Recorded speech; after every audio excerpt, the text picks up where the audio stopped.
Hello नमस्कार दोस्तों। IPO तथा एसएमई आईपीओ की बाढ़ों के बीच में एक और एसएमई आईपीओ ओपन हो चुका है मेसन वाल्व्स इंडिया लिमिटेड का। तो जानेंगे हम कंपनी के काम के बारे में, कंपनी के फाइनेंशियल देखेंगे और ग्रे मार्केट में डिमांड कैसी चल रही है, आईपीओ की डिटेल के बारे में देखेंगे और अंत में हम आपको बताएंगे कि इस आईपीओ में अप्लाई करना है या इसको अवॉइड करना। तो सबसे पहले जाने रहे हम कंपनी के काम के बारे में। तो जैसा जानते ही होंगे कि 2016 में इस कंपनी की स्थापना हुई थी और इसे पहले standard mason India private limited के नाम से जाना जाता था। अगर इसके काम की बात करें तो इसका जो मुख्य रूप से काम देख लिया जाए तो जो वाल्व्स होते हैं और जो एक्चुएटर्स होते हैं, स्टेनर्स होते हैं और रिमोट कंट्रोल वाल्व हुए, तो इन सबको का ये मैन्युफैक्चर करती है तथा यह डोमेस्टिक मार्केट और जो इंटरनेशनल मार्केट होते हैं वहाँ पर ये अपने जो प्रोडक्ट होते हैं उनको सेल करती है। यानी इसका मुख्य रूप से काम है वाल्व बनाने का है। और जैसा जानते हैं स्क्रीन पर ही देख पा रहे होंगे कि ये कई प्रकार के भिन्न भिन्न प्रकार के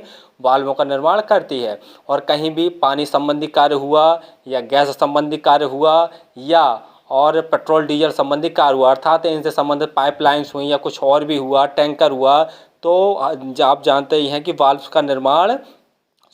का उपयोग हर जगह किया जाता है। तो जो इनका काम है, काम तो बड़ा ही यूनिक है। और चलिए देख ले रहे हैं थोड़ा सा और कंपनी की डिटेल के बारे में।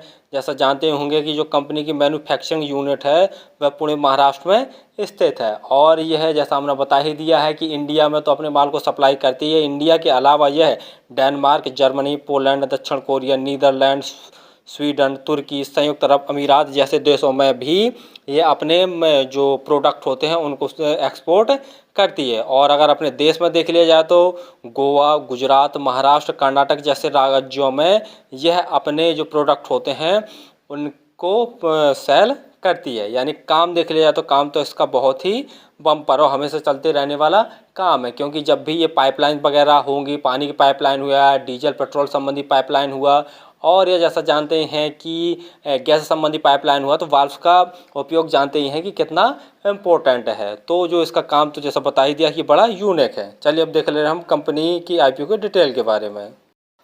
आईपीओ 8 सितंबर यानी आज के दिन ओपन हो चुका है और जो क्लोजिंग डेट है वो 12 सितंबर रखी गई है। जो प्राइस बैंड है वो 102 रुपये पर शेयर इसका प्राइस बैंड रखा गया। लॉट साइज देखते हैं तो 1200 शेयरों का एक लॉट है और टोटल इशू साइज देखा जाए तो लगभग 31.09 करोड़ का एसएमई आईपीओ को टोटल इशू साइज रखा गया है। और जो लिस्टिंग है बीएसई एसएमई पर होगी। जैसा हम पहले ही बता चुके हैं कि जितने भी एसएमई आईपीओ हों उनकी लिस्टिंग या तो केवल बीएसई एसएमई पर होती है, एनएसई एसएमई पर होती है। और रिजर्वेशन देखे ले रहे हैं तो जो मार्केट मेकर हैं इनके लिए 5.12% का रिजर्वेशन रखा गया है और जो अदर्स हैं इनके लिए भी देखा जाए तो 47.44% का रिजर्वेशन रखा गया। और हम जैसे रिटेल भाइयों के लिए देखते हैं तो 47.44% का रिजर्वेशन रखा गया, जो कि ठीक है। और जैसा हम बता ही चुके हैं कि आज के दिन ये आईपीओ ओपन हो चुका है। 8 सितंबर को जो क्लोजिंग डेट है 12 सितंबर रखी गई है। बेसिक अलॉटमेंट 15 सितंबर को अलॉटमेंट पता चलेगा और क्रेडिट और डेबिट संबंधी एसएमएस से ही पता चल जाता है। यदि आपके अकाउंट में पैसे क्रेडिट हो जाएंगे तो समझ लीजिए कि आपको आईपीओ अलॉट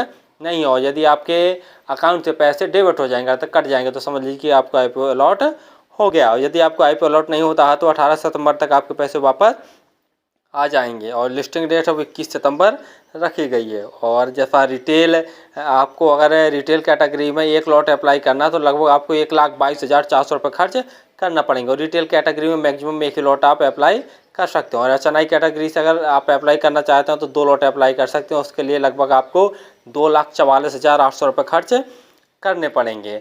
अब शेयर होल्डिंग पैटर्न देखे ले रहे हैं। जैसा कि प्री इशू यानी आईपीओ आने के पहले अगर इनकी शेयर होल्डिंग पैटर्न देखते हैं तो 46.91 है और आईपीओ आने के बाद पोस्ट इशू शेयर होल्डिंग इनकी बचेगी 32.83, जो कि कहीं ना कहीं थोड़ा सा नेगेटिव पॉइंट वाली बात है। जैसा हमने पहले ही बता दिया है कि जो शेयर होल्डिंग पैटर्न है वो लगभग 50+ या 60+ हो तो ज़्यादा बेटर माना जाता है। लेकिन इसमें ये थोड़ा सा नेगेटिव पॉइंट वाली बात है कि इनकी जो शेयर होल्डिंग पैटर्न है वो कम बचेगी।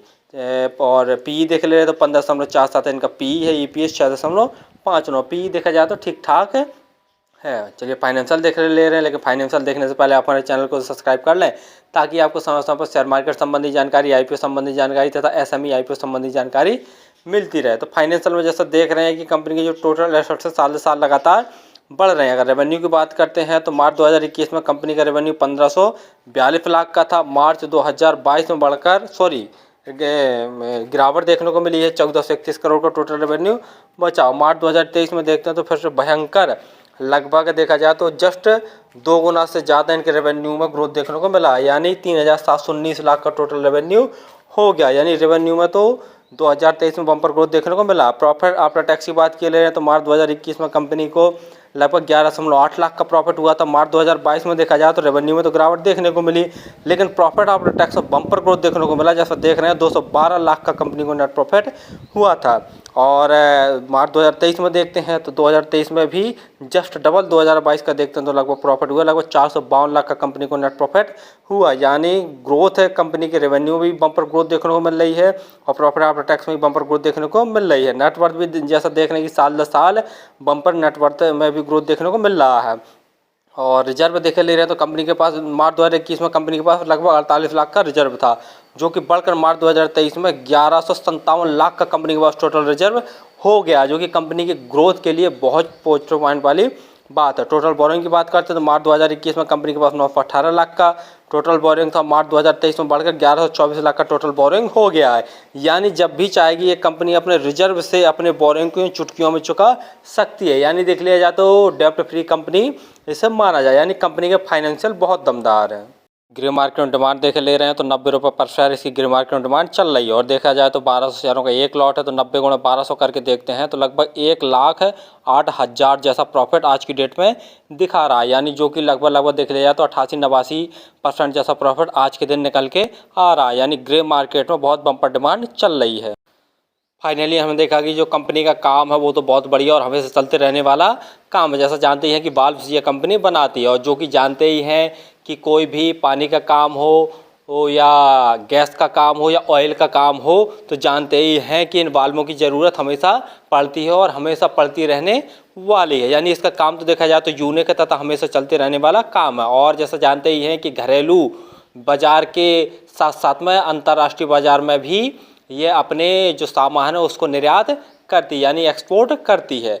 तो देखा जाए तो काम तो इसका बहुत दमदार है। और जैसे रेवेन्यू में देखने की साल दर साल रेवेन्यू में भी ग्रोथ देखने को मिल रहा है, प्रॉफिट आफ्टर टैक्स में भी बम्पर ग्रोथ देखने को मिल रहा है। और ग्रे मार्केट में देख रहे हैं तो ग्रे मार्केट में बम्पर डिमांड चल रही है, लगभग 90% जैसा प्रॉफिट आज की डेट में दिखा रहा है। यानी जस्ट डबल आपके पैसे कर देगा। फिलहाल तो मैं इस SME IPO पर अप्लाई ज़रूर करूँगा। और आप किसी भी IPO या SME IPO पर अप्लाई करते हैं तो एक बार स्वयं का एनालिसिस और फंडामेंटल जरूर चेक कर लिया करें, उसके बाद ही किसी IPO में अप्लाई किया करें, या आपके जो फंडामेंटल एडवाइजर हैं उनसे सलाह जरूर ले लिया करें। धन्यवाद।